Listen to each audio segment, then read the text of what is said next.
Hi there, all you aspiring astrologers. Hello. My name's Lyn. I've been doing astrology a long time. I was in my 20s when I first discovered it, and now I'm 81. That's a long time ago.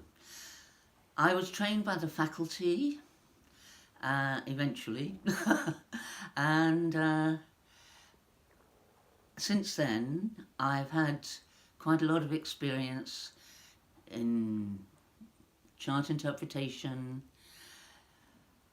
working out events, and also watching the stars in the sky. And that's what I want to talk to you about today. I want to talk about the planets and the patterns. So, when you go out and look at the sky, what do you observe? What do you know about things already? What do you know? What do you know about the sun? What do you know about the moon? What do you know about all the planets that wander around from sign to sign? Well, even without knowing, as they didn't know in ancient times, that the sun is the centre of the universe, we still realise that it is the brightest thing in the sky, that it brings life and light and heat, and without it we couldn't be here. The sun symbolises the yang energy, the outward going breath of the universe, the vitality and energy and power that bring us all into our centres. It symbolises our path of destiny and our true selves. So you can see how that corresponds with the function of the sun in the sky, especially since now we know that it's actually the centre of our universe, rather than being a wanderer that wanders across the sky. So the next thing that we would look at would be the moon. The sun and the moon are the two lights of the sky. So the sun is the main yang energy and the moon is the main yin energy. The moon is the other main light of the sky, the feminine. She is changeable and fluid and watery. We know now that she actually reflects the light of the sun and therefore is receptive. She represents all our emotions and feelings and all our loving and caring and nurturing energy. She is the mother, the maiden and the crone. So moving out from the sun, outward into the rest of the universe, we first come across Mercury and Venus, who are always, from our point of view, close to the sun. They're close to the sun because they're inside our orbit. Mercury cannot be more than 28 degrees from the sun.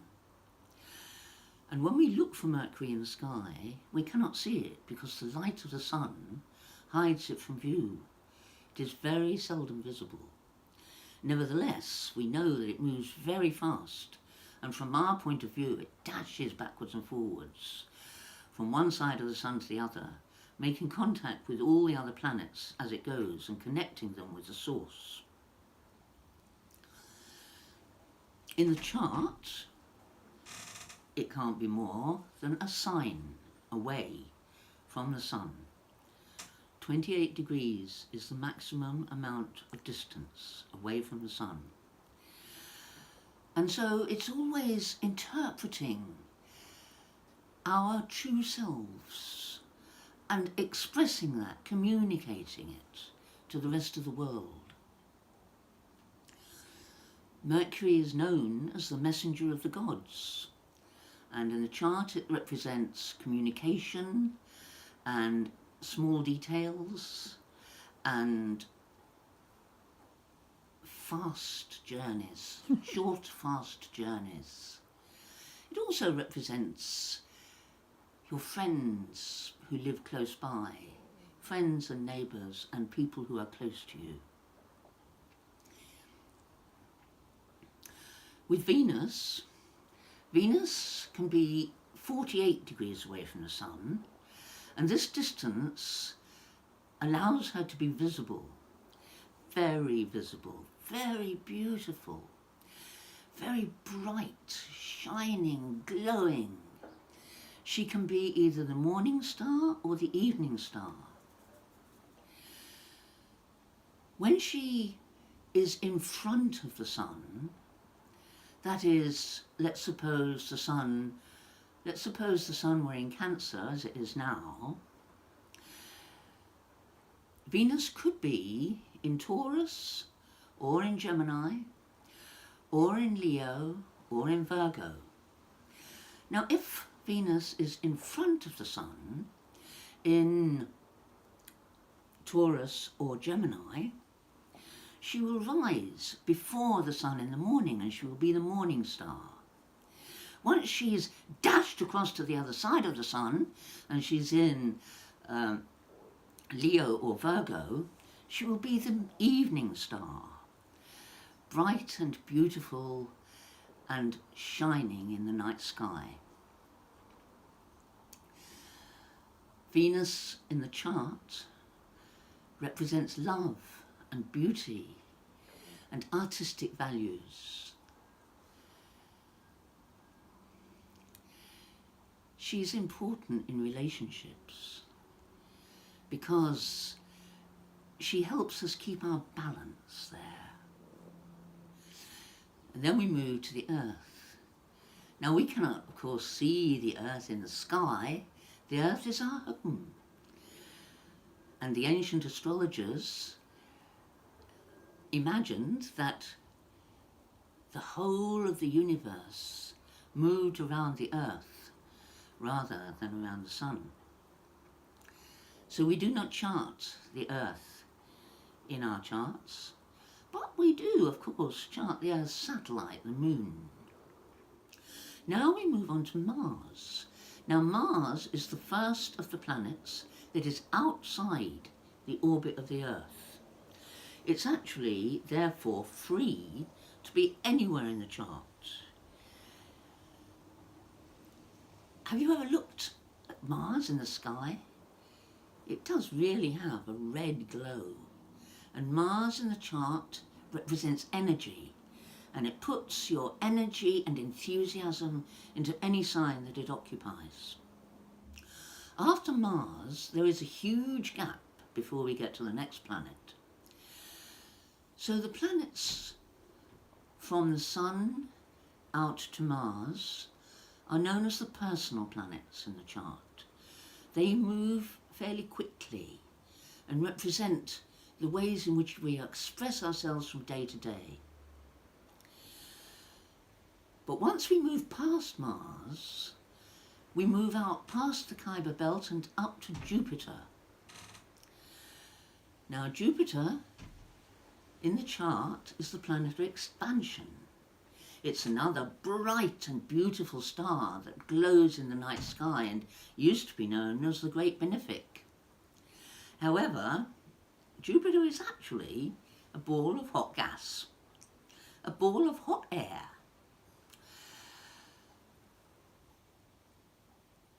The expansion that it symbolises can expand anything it touches.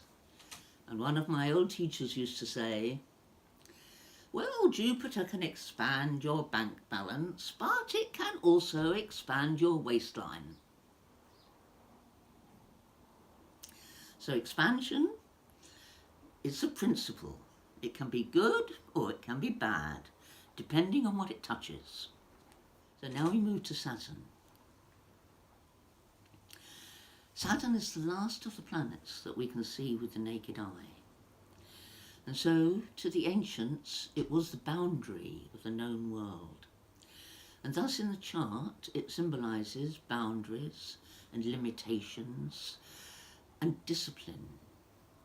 It has a slightly bluish hue, and now we know, although the ancients didn't, it is enclosed by the most amazingly beautiful rings created by its orbiting moons. It seems to me that this indicates the stability and confidence that we can attain if we work with Saturn's limitations. So now, let's look at the chart wheel. We're going to look at the wheel in a slightly different way. So I'd like you to take your chart blanks and fill in the signs. But instead of starting with Aries on the left horizontal, I want you to start with Leo and Cancer at the top of the chart, like this.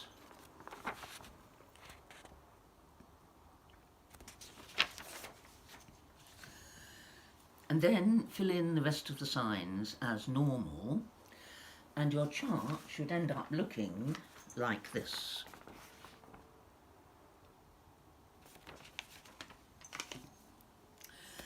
Now comes the magic bits. We're going to fill in all the chart rulerships. Each sign has a planet which is associated with that sign and reflects the energy of that sign. So, I'd like you to start with the Sun and the Moon, with Leo and Cancer.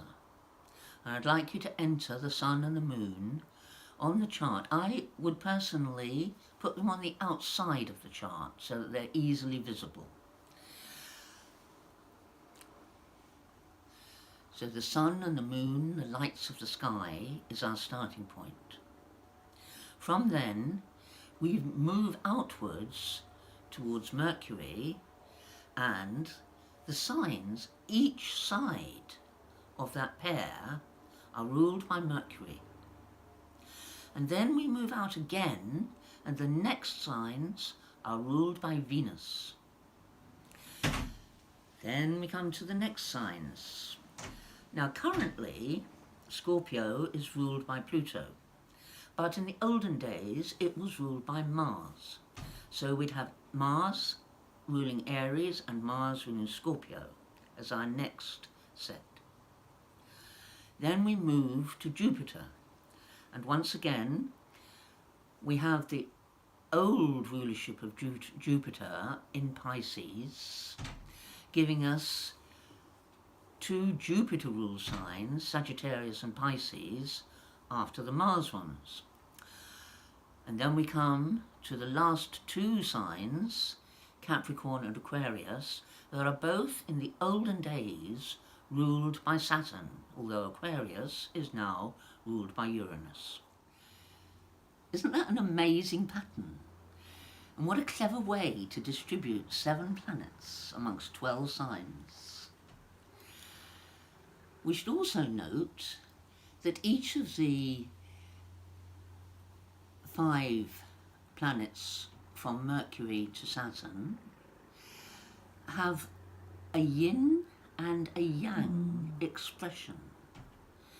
Now, these expressions are, with the yang energy, they are outward going and into the world, and with the yin expression, they're much more inward, and they take a much deeper personal energy. These are said to be the day and night manifestations. So, just to finish off with, I'd like to consider the outer planets that the ancients did not know about. Uranus, which was discovered in 1781, and Neptune, discovered in 1846, and Pluto, discovered in 1930. Now, how did these planets get their astrological interpretations? The astrological interpretations come from observation of what was happening in the world at the time of their discovery. But it's quite interesting to see the correspondences between their interpretations and their physical manifestation as celestial bodies. So Uranus spins the opposite way, has an eccentric orbit, and lies on its side. I might say it was a little bit eccentric. It was discovered at the time of the discovery of electricity, the Industrial Revolution and the French Revolution, and it seems to signify that rise of the common people against the ruling establishment, so that they are then saying, I'm not going to put up with this anymore. I also have a say. And interestingly, I think we can look at the imminent movement of Pluto back into Aquarius to realise the influence of Uranus that is happening in the world today. Now we move on to Neptune. Neptune in the sky is elusive, it's misty, it's difficult to locate, and when you do find it, sometimes where it's completely unexpected. But mostly it's hidden from view in the mists and the swirling energies. Now we can see how that relates to the interpretation of Neptune in the chart, with its connection to the divine, its scattered energy as far as reality goes, and the fact that with Pisces people, they often are very elusive, and now you see them, now you don't. They seem to be able to disappear at will. The main thing that was happening in the world at the time of the discovery of Neptune was the growth of spiritualism. That started approximately 1840 and went on as a really strong energy until approximately 1920. So that whole time period was very bound up with the search for things that were not seen, energies that come from somewhere else, and the search for knowledge and truth on a different level. So finally, we move on to Pluto.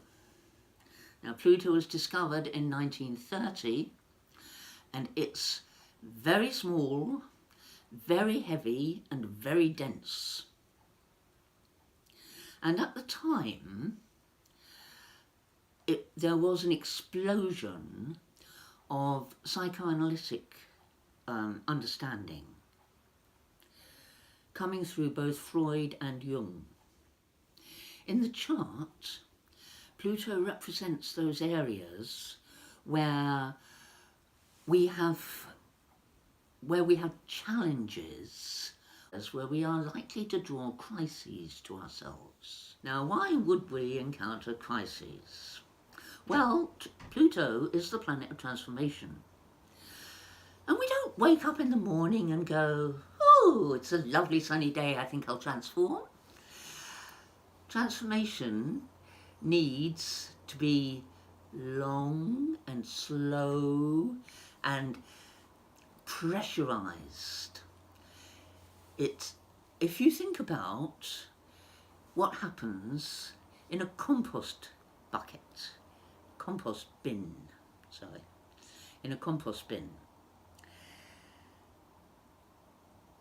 there is heat, there is pressure, there is time. And with those things comes the transformation of the leaves and the scraps and the shit into the most amazing, fruitful, fertile earth. Beautiful, black, crumbly earth that you cannot imagine unless you have actually experienced it. Probably you will want to go and dig up last year's shit pit to find out, but I assure you I have done this and it is true. So, in conclusion, there are many other amazing patterns that you will come to in astrology in the course of your studies. They may not help you with a particular individual chart, but they do give you an understanding of how amazingly cosmic astrology is and how it weaves itself into the web of life, all life here on Earth. That's it for this time. Goodbye and good luck.